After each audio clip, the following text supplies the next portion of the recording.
नमस्ते, जय श्री श्याम, राधे राधे। फिर से आप सबको एक नए ब्लॉग में स्वागत है। क्या आप भी सुबह से रात तक सिर्फ किचन और घर के कामों में फंसी रहती हैं? क्या आपको लगता है कि आपकी मेहनत की वो कद्र नहीं होती जो होनी चाहिए? याद रखिए, एक समझदार महिला सिर्फ काम नहीं करती बल्कि स्मार्टली काम करती है। आज हम बात करेंगे उन 10 शक्तिशाली आदतें के बारे में जो आपको कमज़ोर नहीं बल्कि चालाक और मानसिक रूप से मजबूत बनाएगी। ये आदतें आपकी रोज़मर्रा की ज़िंदगी और रसोई दोनों को बदल देगी। पहला आदत, हफ्ते भर के मेनू की योजना पहले बनाएं। ऐन वक्त पर आज क्या बनेगा की टेंशन ख़त्म होती है। वीकेंड पर की याद अदरक लहसुन पेस्ट, उबले आलू या कुछ ग्रेवी बेस तैयार करके फ्रिज में रख लें। दूसरी आदत, सुबह की शुरुआत के लिए मल्टीटास्किंग की जगह टाइम ब्लॉकिंग अपनाएं। जब तक सब्जी पक रही है तब तक बर्तन धोना या काउंटर साफ करना। रात को ही आधी तैयारी जैसे सब्जियां काटना करके सोए। तीसरी आदत है, हर काम को खुद करने की जिम्मेदारी ना ले। खुद को ज़रूरत से ज़्यादा थका देने से बचाएं। घर के सदस्यों को उनकी उम्र के हिसाब से छोटे छोटे काम सौंप दें। चौथा आदत, अगर अक्सर महिलाएं सबको खिलाकर खुद अंत में बचा कुचा खाती है।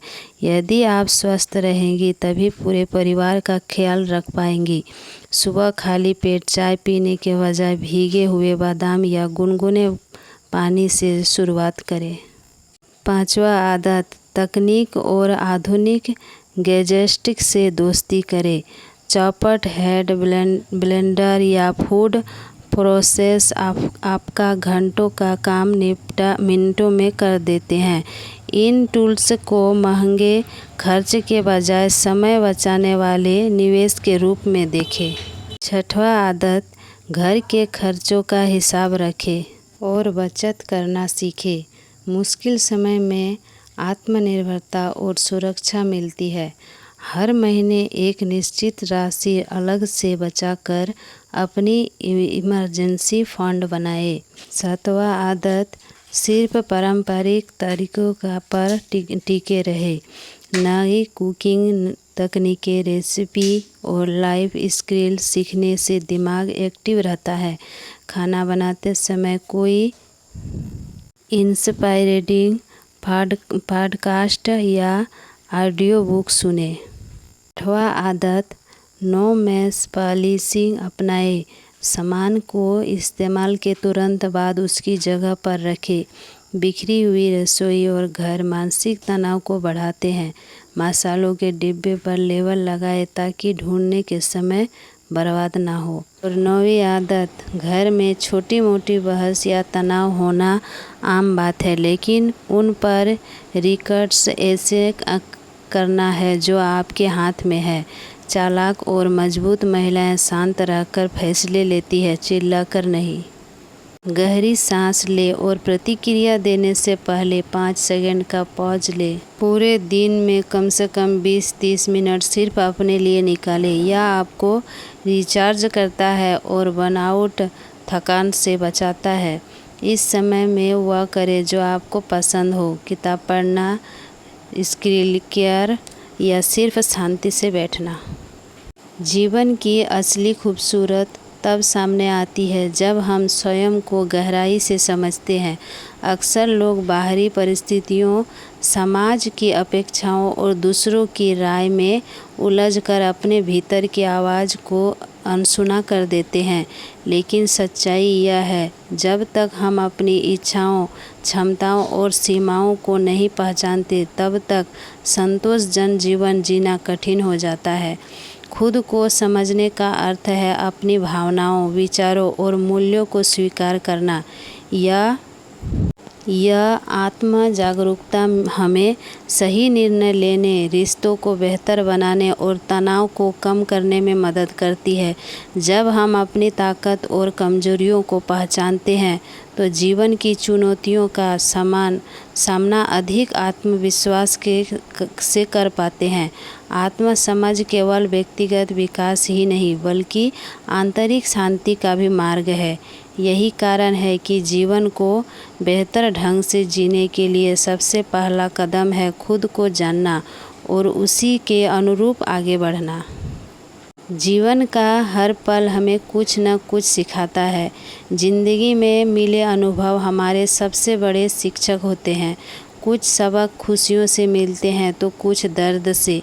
हर अनुभव चाहे वह अच्छा हो या बुरा हमें कुछ न कुछ सिखाता है और हमारे व्यक्तित्व या निर्माण करता है। जिंदगी में सबक हमें मजबूत बनाते हैं और हम सही और गलत का अंतर समझने में मदद करते हैं। इसलिए जीवन के हर सबक को खुले दिल से स्वीकार करना चाहिए और उससे सीख लेकर आगे बढ़ना चाहिए। आपके जीवन में अभी जो कुछ भी हो रहा है उसके ज़रिए आप हर दिन यह देख सकते हैं कि आप क्या सोच रहे हैं। आपका पूरा संसार एक फिल्म है जो आपको दिख रही है कि आप कैसे आगे बढ़ रहे हैं। आप अंधेरे में नहीं हैं। देखें कि आपको कौन सी चीज़ आसानी से मिली थी, फिर इस बारे में सोचें कि आपने क्या किया था जिससे वह चीज़ आसानी से आपकी ओर आ गई। स्वयं को जानें और आप आकर्षण के नियम के स्वामी बन जाएंगे। यह आपको ठीक वही देता है जो आप सोच रहे हैं। अगर आपके जीवन में ऐसी चीज़ें आ रही हैं जिन्हें आप नहीं चाहते हैं तो यह तय है कि ज़्यादातर वक्त आप अपने विचारों एवं भावनाओं के बारे में जागरूक नहीं रहते हैं। भावनाओं के बारे में जागरूक बने ताकि जब आप अच्छा महसूस न करें तो रुक कर अपनी भावनाओं में बदलाव ला सके। ऐसे विचार सोचें जिनसे आपको अच्छा महसूस हो। याद रखें यह संभव ही नहीं है कि आप अच्छे विचार सोचें और बुरा महसूस करें। हम जैसी भावनाएं रखते हैं वैसी ही चीज़ें आकर्षित करते हैं। हम जिस भी अवस्था में हैं और जो भी अनुभव करते हैं वह हर परिस्थिति, हर व्यक्ति व हर स्थिति हमारे भीतर के विचारों और भावनाओं की ही देन है। क्या आप इसमें से अधिक शानदार व्यवस्था की मांग कर सकते हैं? आपने अपने भीतर जो भी भावनाएं सचोई है आपका जीवन उसी का परिबिंब है। खुशी हमारे अस्तित्व की स्वाभाविक अवस्था है। नकारात्मक विचार सोचने, नकारात्मक शब्द बोलने और दुखी रहने में बहुत सारी ऊर्जा लग जाती है। आसान रास्ता है अच्छे विचार रखना, अच्छे शब्द बोलना और अच्छे कार्य करना। हम जीवन में कोई भी काम तभी करते हैं जब कुछ मिलने को हो, लेकिन जीवन में वही क्षण महत्वपूर्ण है जब आप कुछ ऐसा करते हैं जिसमें कुछ भी नहीं मिलता। जब कुछ मिलने के लिए आप करते हैं तब बहुत क्षुद्र हाथ में आता है, इसीलिए वह स्वयं को उपलब्ध हो जाता है। स्वयं को उपलब्ध कर लेना सब उपलब्ध कर लेना है और जो इसे खो देता है वह सब पा लेता है। इसीलिए दुनिया में हर एक व्यक्ति की अपनी अलग पहचान है। कोई व्यक्ति दूसरे सा नहीं हो सकता। जब प्रकृति ने ही हमें अलग अलग किया है तो हम क्यों खुद को दूसरे जैसा बनने का प्रयास करें। इसीलिए हम जैसे भी हैं स्वयं के लिए सर्वश्रेष्ठ हैं। कमज़ोर महिला परिस्थितियों के आगे झुक जाती है, लेकिन एक चालाक और मजबूत महिला परिस्थितियों को अपने अनुकूल बना लेती है। इन 10 आदतों में से आप कौन सी आदत आज से ही शुरू करने वाली हैं, कमेंट में ज़रूर बताएं। अगर वीडियो अच्छी लगी हो तो चैनल को सब्सक्राइब करें, लाइक करें और अपनी सहेलियों के साथ शेयर करना ना भूलें। तब तक मिलते हैं फिर नेक्स्ट ब्लॉग में। तब तक के लिए जय श्री श्याम, राधे राधे, धन्यवाद।